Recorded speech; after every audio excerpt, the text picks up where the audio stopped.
미국 연방준비제도가 9번 연속 금리 인상을 이어갔습니다. 지난달에 이어 0.25%포인트 금리를 또 올리며 금리 상단을 5%로 높였습니다. 2007년 이후 가장 높은 금리를 찍은 겁니다. 최근 실리콘밸리 은행 붕괴 사태 등 금융 불안이 이어지면서 금리를 동결할 거란 관측도 있었지만 연준은 은행 위기가 진정되고 있다고 판단했습니다. Our banking system is sound and resilient with strong capital and liquidity. 파월 의장은 2% 물가 목표 달성이 우선이라는 점을 분명히 했습니다. 특히 서비스 물가가 좀처럼 잡히지 않고 있다며 인플레이션을 잡는 과정이 험난할 거라고 예고했습니다. The process of getting inflation back down to 2% has a long way to go and is likely to be bumpy. 연준은 올해 최종 목표 금리는 5.1%로 지난해와 같은 수치를 제시하면서 특히 필요하다면 금리를 더 올리겠다고 말해 추가 금리 인상 가능성도 열어놨습니다. 지난해 3월부터 1년 내내 이어진 미국의 긴축 정책으로 우리나라와 금리 격차도 1.5%포인트가 됐습니다. 한국은행이 지난달 금리를 동결한 가운데 미국과 금리 차이가 22년 만에 최대 폭으로 커진 겁니다. 미국 연준이 추가 금리 인상을 시사한 가운데 원달러 환율 불안 심리와 자본 유출 등에 대한 우려로 한국은행의 금리 인상 압박은 더욱 커질 것으로 보입니다. 워싱턴에서 YTN 권윤기입니다. 제롬 파월 연준 의장이 연내 기준금리 인하를 부인했습니다. 파월 의장은 기준금리 인상 후 가진 기자회견에서 시장이 금리 인하를 예상하고 있다면 완전히 잘못된 것이라고 말했습니다. 파월 의장은 연내 금리 인하는 연준의 기본 시나리오가 아니라고 못을 박았습니다. 올해 기준금리 인하를 예상하는 시장에는 찬물을 끼얹는 발언입니다. 제니 옐런 재무장관은 상원 청문회에 출석해 모든 은행 예금을 보장하는 것은 고려하지 않고 있다고 말했습니다. 옐런 장관은 이것은 우리가 들여다보는 것이 아니다. 이것은 우리가 고려하는 것이 아니다라고 말했습니다. 앞서 주요 외신은 미국 재무부 당국자들이 연방예금보험공사의 지급 보장 대상을 모든 예금으로 확대하는 방안을 검토 중이라고 보도했습니다. 옐런 장관은 은행 사태가 연쇄적인 뱅크런, 즉 대규모 예금 인출 사태로 표상되는 시스템 위기로 간주할 때에야 연방예금보험공사가 모든 예금을 보호하는 것을 허락할 수 있을 것이라고 말했습니다. 연준의 기준금리 인상 발표까지만 해도 상승세를 보이던 뉴욕 증시는 파월 의장의 기자회견 발언에 하락세로 반전됐습니다. 이후 옐런 장관의 발언까지 전해지며 낙폭이 확대됐습니다. 뉴욕 증시의 3대 지수는 모두 1.6% 급락했습니다. S&P 지역은행 상장 지수 펀드는 5% 이상 떨어졌습니다. 퍼스트 리퍼블릭 은행의 주가가 15% 이상 하락하는 등 코메리카와 US뱅크, 자이언스뱅크, 리전스 파이낸셜 등이 모두 6%에서 8%가량 하락했습니다. YTN 김원배입니다. 은행은 보통 석 달 이상 이자를 받지 못한 대출을 부실채권으로 분류합니다. 지난해 말 국내 은행의 부실채권 잔액이 10조 1천억 원으로 석 달 전보다 4천억 원 증가했습니다. 전체 대출 채권 가운데 부실채권이 차지하는 비율도 0.4%로 전분기 말보다 상승했습니다. 은행이 분기별로 발표하는 부실채권이 증가한 건 2020년 1분기 이후 2년 9달 만입니다. 기업이 부실채권의 대부분을 차지해 어려운 경제 상황을 보여줬습니다. 대출자들의 옥죄는 고금리의 여파가 조금씩 수면 위로 드러나기 시작한 겁니다.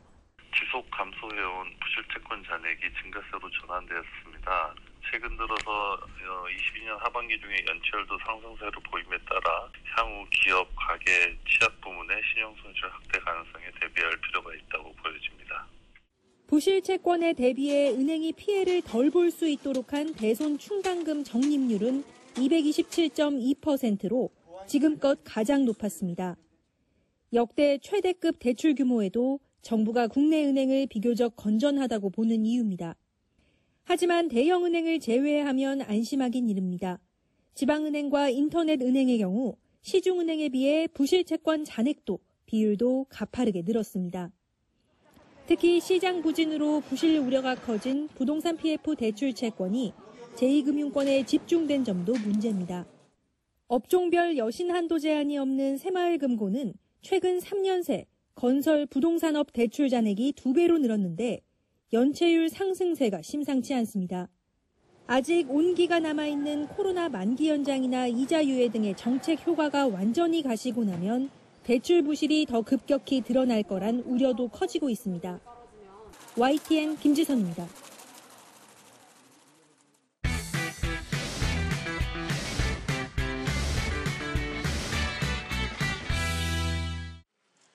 일제 강제동원 피해자들의 손해배상 청구권은 2012년 우리 대법원 판결로 전환점을 맞았습니다. 당시 재판부는 1965년 한일 청구권 협정 때문에 개인의 배상 청구권이 소멸하지 않는다며 일본 기업 손을 들어준 하급심 재판을 다시 하라고 판결했습니다. 청구권 협정은 애초 일본 정부가 식민지배의 불법성을 인정하지 않은 상황에서 국가 간 채권 채무 관계를 해결하려고 맺은 거라 손해배상과는 무관하다는 게 핵심입니다. 협정에 개인 청구권이 소멸한다는 합의는 담기지 않았고 국가가 조약만으로 국민 개인의 동의 없이 청구권을 소멸시킬 수는 없다고도 못 박았습니다.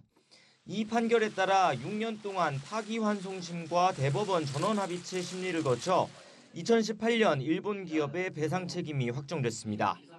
강제동원 위자료 청구권은 청구권 협정의 적용 대상에 포함된다고 볼 수 없습니다. 그런데 윤석열 대통령은 제3자 변제를 추진하게 된 배경으로 다시 청구권 협정을 거론했습니다. 우리 정부가 국민의 개인 청구권을 일괄적으로 대리해 일본의 지원금을 받았다며 역대 정부도 이런 기조에 따라 피해자들에게 보상해왔다고 강조했습니다. 1965년의 한일 기본조약과 한일 청구권 협정은 한국 정부가 국민의 개인 청구권을 일괄 대리해 일본의 지원금을 수령한다고 되어 있습니다. 당시 합의와 2018년 대법원 판결을 동시에 충족하는 절충안으로 정부안을 비판하는 피해자 측 대리인단은 법리적으로 맞지 않는 주장이라고 일축했습니다. 애초 청구권 협정과 배상 판결은 동시에 충족하거나 절충할 대상이 아니라는 겁니다.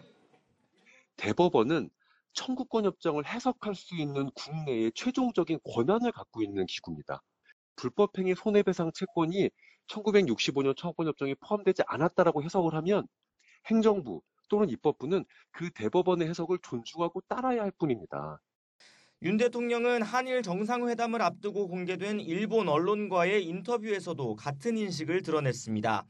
2018년 대법원 판결로 한일 관계가 어려운 상황에 직면하게 됐다며 양국의 정치 외교적 입장과 사법부 해석이 상반되는 부분은 정부가 해결해야 한다고 했습니다.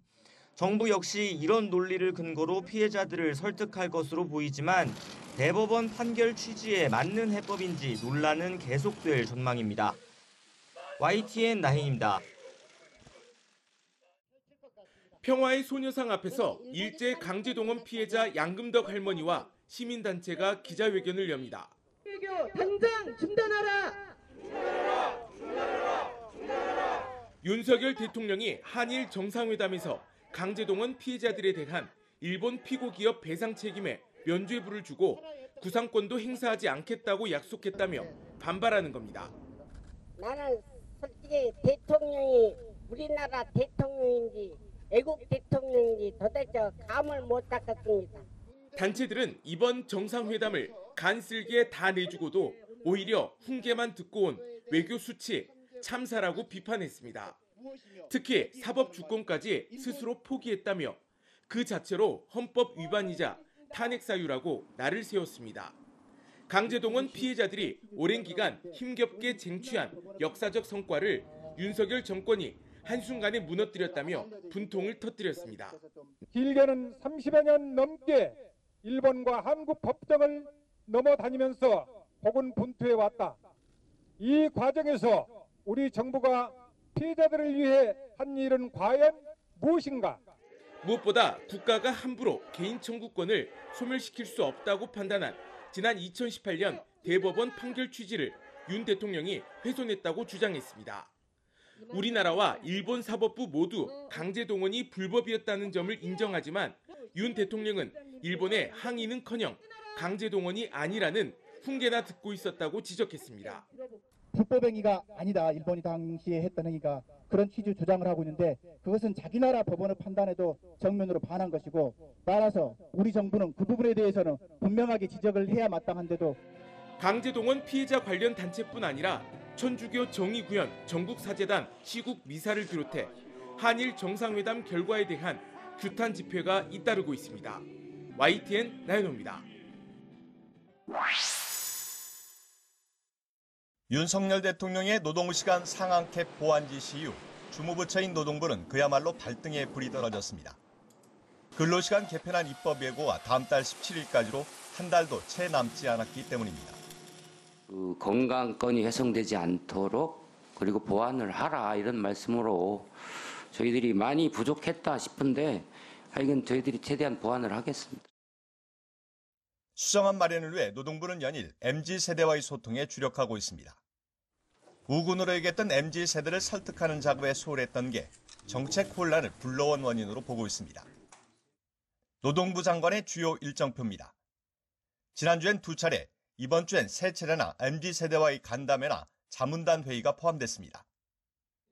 노동부 주관으로 발족한 노동의 미래 포럼엔 20, 30대 청년 38명이 참가했습니다.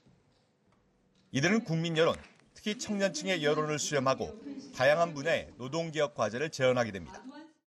청년의 목소리로 국민에게 노동개혁 정책 내용을 정확하게 전달하고 왜곡된 정보로 인한 현장의 오해를 해소할 계획입니다. 하지만 노동계 최대 세력인 양대 노총이 대화에서 철저히 배제되면서 우려도 커지고 있습니다. 양대 노총은 근로시간 개편안이 장시간 압축노동 조장법이라며 전면 폐기를 주장하고 있습니다. 주 50시간 한도 내에서 또 사망사고가 끊이지 않고 있는데 일하는 시간을 줄일 생각도 안 하는 정부는 도대체 누구를 위한 정부입니까? 이런 가운데 양대 노총이 회계 관련 과태료 부과와 관련해 이정식 장관을 직권남용 혐의로 공수처에 고발하면서 갈등은 더욱 깊어지는 모양새입니다. YTN 최명신입니다. 지난 10일 인천국제공항을 떠나 필리핀 마닐라로 가려던 대한항공 여객기 좌석 아래에서 9mm 실탄 2발이 발견됐습니다. 활주로로 향하던 항공기가 터미널로 돌아오고 승객과 승무원 등 200여 명이 대피하는 소동이 벌어졌습니다. 곧바로 수사에 착수한 경찰은 공항 검색대 엑스레이와 주변 CCTV 등을 토대로 누가 여객기에 실탄을 반입했는지 추적해왔습니다. 그리고 당시 기내에 있었던 미국 국적의 70대 남성 A씨를 용의자로 특정해 체포영장을 신청했습니다. 미국에서 한국으로 입국한 A씨는 실탄 발견으로 보안 검색을 마친 같은 여객기를 타고 이미 필리핀으로 간 것으로 조사됐습니다. 경찰은 A씨의 소재를 파악하는 데 주력하면서 이후 인터폴 협조를 받아 신병 확보에 나설 계획입니다. 경찰은 이와 함께 실탄을 제대로 걸러내지 못한 혐의로 인천공항공사 자회사 소속 보안검색 요원도 불구속 입건했습니다. 또 실탄을 발견했다는 승객의 신고를 받고도 아무런 조치를 하지 않은 대한항공 승무원도 조사했지만 입건하지는 않았습니다. 이 승무원은 경찰 조사에서 실탄을 금속 쓰레기로 착각했다고 해명한 것으로 파악됐습니다. 지난 16일 인천공항 제1여객터미널 출국장 쓰레기통에서 발견된 실탄 한 발과 관련해서도 경찰 수사가 이어지고 있습니다. 미군에서 많이 사용하는 5.56mm 소총탄으로 앞서 대한항공 여객기에서 나온 실탄과는 관계가 없는 것으로 보이는데 쓰레기통에 두고 간 용의자도 10명으로 압축됐습니다. 경찰은 인근 CCTV를 분석해 쓰레기통을 이용한 수십 명을 확인한 뒤 의심 인물을 추리고 있다고 설명했습니다. YTN 박정현입니다. 실제 전화사기범의 전화 통화 내용입니다. 현장에서 다량의 대포 통장하고 신분증을 압수했었습니다. 공교롭게도 그 중에 김 명의의 우리은행하고 하나은행 통장이 같이 발견이 됐거든요. 이것만 들으면 수사기관을 사칭한 보통의 전화 사기범 같지만 또 다른 교묘한 수법이 있었습니다. 바로 경찰청 도청방지 앱처럼 꾸민 해킹 앱이었습니다. 사기꾼 꼬드김에 넘어가 악성 앱을 깔면 피해자는 일당의 손안에 있는 셈입니다. 악성 앱에 감염된 전화기로 실제 서울중앙지검 번호로 전화를 걸어봤더니 이렇게 미리 등록해둔 제 전화기로 전화가 연결됐습니다. 일당은 미리 등록해둔 자신들의 콜센터로 전화가 연결될 수 있게 조작했습니다. 이처럼 실제 기관의 사기 여부 확인을 위해 전화를 걸어도 모두 가로채는가 하면 사기꾼이 원할 경우 피해자의 일상생활을 도청할 수도 있었습니다. 도용당했나 봐, 내 명의를. 아니, 근데 보고 있었잖아요, 그 사람들이. 피해자가 어떻게 대응하는지 훤히 알 수 있다 보니 경찰에 신고하려던 피해자 가운데 하나는 경찰서를 나서자마자 협박 전화를 받기도 했습니다. 경찰은 지난 2019년부터 중국에 근거지를 둔 일당을 추적해 지금까지 콜센터 관리자를 비롯한 3명을 붙잡고 대만에 있는 정보수집 서버를 압수했습니다. 2018년 10월부터 6개월 동안 감염된 휴대전화는 938대, 피해자는 166명에 이릅니다. 경찰은 앱을 이미 설치했다면 비행기 모드로 전환한 뒤 백신 프로그램을 통해 악성 앱을 제거해달라고 당부했습니다. IP 기반으로 유포하는 앱을 절대 설치하시면 안 되고 구글 플레이 스토어나 T스토어 이런 정상적인 스토어에서 다운받아서 앱을 설치하시는 게 가장 안전합니다. 경찰은 중국에 머물고 있는 총책을 비롯한 주범을 잡기 위해 공안에 협조를 요청했습니다. 다만 피해액 61억 원은 이미 중국에 넘어가 되찾기 어려운 상황입니다. YTN 이준엽입니다.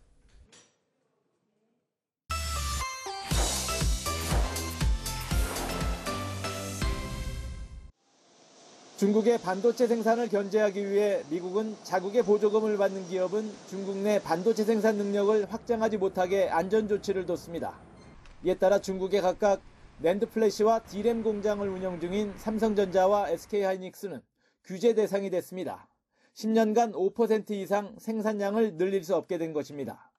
If CHIPS incentive program funding recipient engages in transactions violating these restrictions, the department can call back the entire funding award. 미국 정부는 하지만 규제 내용에 기술 업그레이드를 포함하지 않았습니다. 우리 기업들이 당분간 중국 공장을 운영하면서 기술을 향상해 경쟁력 우위를 유지할 수 있게 된 것입니다. 우리나라는 현재 중국에서 메모리 반도체만 생산하고 지난 10월에 발표한 장비 수출 규제와 같은 수준이기 때문에 이번 발표로 인해서 기술적인 면에서는 큰 영향을 받지 않을 것으로 보여집니다. 산업부는 특히 기술 향상으로 집적도를 높이면 웨이퍼당 반도체 칩 생산을 늘릴 수 있어 추가적인 생산 확대도 가능하다고 설명했습니다. 다만 중국에 대한 반도체 장비 수출 통제와 관련해 우리 기업들에 적용된 1년 유예 조치가 오는 10월에 종료됩니다.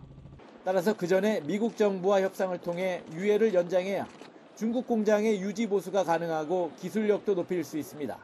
미세 공정을 우리가 업그레이드 할 수 있도록 그 장비에 대한 그 제한 조치를 풀어줘야 되거든. 그거 유예를 계속 연장하는 거를 정부가 지금부터라도 계속 협상해서 얻어내야 될 것 같아요. 중국 공장에서 반도체 생산량을 제한받게 된 기업들은 채산성 확보에 어려움이 예상됩니다. 메모리의 특성상 대량 생산으로 단가를 낮춰야 하는데 10년간 5% 증가로는 경쟁력을 확보하기 어렵기 때문입니다. 일단 불량률 낮추는 게 시급한 과제입니다. 정부는 업계와 소통하며 세부 규정의 내용을 상세히 분석하고 그 결과를 토대로 60일 의견 수렴 기간에 미국 측과 추가 협의를 진행해 나갈 계획입니다. YTN 박홍구입니다. 엘리자베스 보른 총리의 첫 번째 불신임안에는 278명이 찬성했습니다.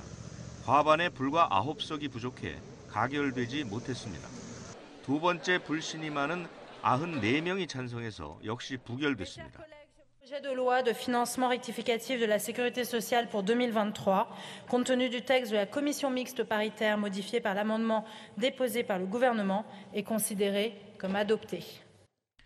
이에 따라 연금 개혁 법안은 효력을 유지할 수 있게 됐고 보른 총리와 내각 역시 해산을 면하게 됐습니다.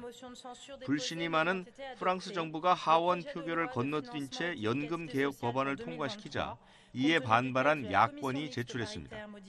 연금 개혁 법안은 정년을 62살에서 64살로 2년 연장하는 내용이 담겨 있어서 노조와 야권의 반대를 불러왔습니다. Ça veut donc dire que même si mathématiquement le résultat ils peuvent s'en réjouir, politiquement ils ne peuvent pas s'en réjouir. 정부의 연금 개혁법 추진에 반발한 연합노조의 시위는 갈수록 격렬해지고 있습니다. 8개 노조의 무기한 파업으로 국가 기능 역시 점차 마비되고 있습니다. L'opinion publique a une très large majorité est contre sa régression sociale, là, cette réforme des retraites, et il faut maintenant qu'il entende les salariés et le peuple de France. Il faut retirer ce projet. 마크롱 대통령의 재선 간판 공약이던 연금 개혁 법안이 가까스로 통과됐지만 국민 갈등의 골은 더욱 깊어지고 있습니다. YTN 유재복입니다. 프랑스 전역 곳곳에서는 연금 개혁에 반대하는 격렬한 시위가 노조를 중심으로 연일 계속되고 있습니다. 고령화로 퇴직자 대비 근로자 수가 계속 줄면서 연금 재정이 거덜이 나자 연금 100% 수령 나이인 현행 정년 62세를 2030년까지 점차 64세로 늦추는 개혁을 마크롱 정부가 속도전에 나섰기 때문입니다. 마크롱 대통령은 연금 개혁안이 하원에서 부결 가능성이 커지자 지난주 헌법의 특별 조항을 발동하는 초강수로 표결 없이 법을 통과시켰습니다. 그러면서 이번 주엔 법 시행이 필요하다며 대국민 설득에 나섰습니다. 대통령직을 처음 맡은 2017년 당시 1,000만 명이던 연금 수급자가 현재 1,700만 명이고 2030년에는 2,000만 명이 된다며 그대로 놔두면 연금제가 붕괴한다며 연내 시행을 희망한다고 밝혔습니다. Et plus on va attendre, plus il se dégradera. Donc cette réforme, elle est nécessaire. Et je le dis aux Français, ça ne me fait pas plaisir, j'aurais voulu ne pas la faire, mais c'est pour ça aussi que j'ai pris l'engagement de la faire devant vous par le sens des responsabilités. 마크롱 대통령이 헌법의 제49조 3항을 사용해서 하원 표결을 건너뛴 것과 관련한 입장을 공개적으로 밝힌 것은 이번이 처음입니다. 특히 모두를 설득하는 데 성공하지 못했다고 인정하면서도 개혁으로 인기를 잃어도 후회는 없다고 밝혔습니다. Mais entre les sondages et le court terme et l'intérêt général du pays, je choisis l'intérêt général du pays. Et s'il faut derrière endosser l'impopularité aujourd'hui, je l'endosserai. 마크롱 대통령의 정치 생명이 걸린 연금 개혁법은 한국의 헌법재판소 격인 헌법위원회 승인만 받으면 연내 시행이 가능합니다. 좌파 연합인 리프 등은 헌법위원회에 새 연금법의 위헌 여부를 따져달라고 신청했습니다. YTN 김상호입니다.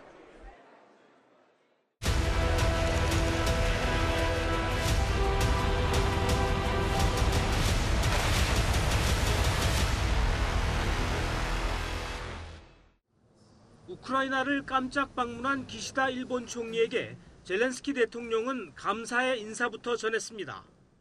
I'm very glad to welcome in Kiev Prime Minister of Japan, Kishida Fumio, a truly strong defender of the international order and a long-standing friend of Ukraine.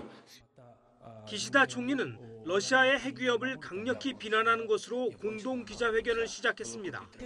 唯一の戦争被爆国である我が国としてロシアの核兵器による威嚇は受け入れられず、ましてやロシアが77年間にわたる核兵器不使用の記録を破るようなことはあってはなりません。 기시다 총리는 직간접적으로 우크라이나에 5억 달러의 재정 지원도 약속했습니다.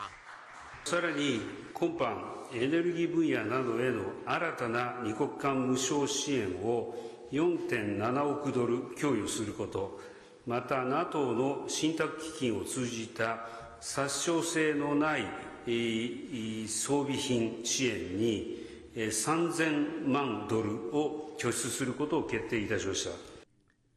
젤렌스키 대통령은 기시다 총리가 오는 5월 일본 히로시마에서 열리는 G7 정상회의에 자신을 초청했다면서 화상으로 참석하겠다고 밝혔습니다. 젤렌스키 대통령은 이어 중국과도 대화를 하고 있다고 설명했습니다. Китаю ми і публічно, і дипломатичними каналами передали нашу формулу миру і запрошення брати участь в цій формулі. Запрошуємо на діалог, очікуємо відповіді. 정상회담에 앞서 기시다 총리는 러시아의 부차 학살 현장을 찾아 조의를 표하고 수도 키이우에서 전사자 추념식에도 헌화했습니다. 인도를 방문 중이던 기시다 총리는 안전 문제를 고려해 국회에 사전 승인 없이 현지 시간 20일 폴란드를 거쳐 우크라이나를 전격 방문한 것으로 전해졌습니다. YTN 이상순입니다.